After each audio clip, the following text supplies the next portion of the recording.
Генералниот секретар на владата, Драги Рашковски, го потпишал предлогот на владата за разрешување на државниот јавен обвинител Марко Зврлевски. Истиот е сега во Собранието на Република Македонија.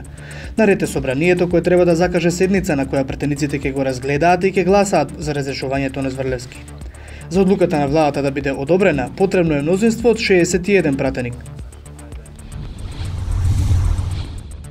Врховниот суд денеска зад затворени врати ќе решава дали судските одлуки за Едмон Темелко да не оди во притвор и Владимир Талевски да добие само куќен биле законити. Барањата за заштита на законитоста ги поднесе СЈО. Претходно Највисокиот суд донесе одлука за случајот со Темелко, но неговата одбрана побара судиката Лидија Неделкова да не биде дел од советот кој ќе донесе одлука.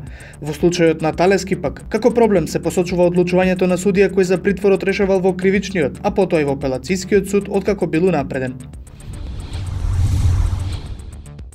Едно лице убиено, а 8 се повредени откако комбе влетало во толпа луѓе по полнокната молитва во близина на џамија во Лондон.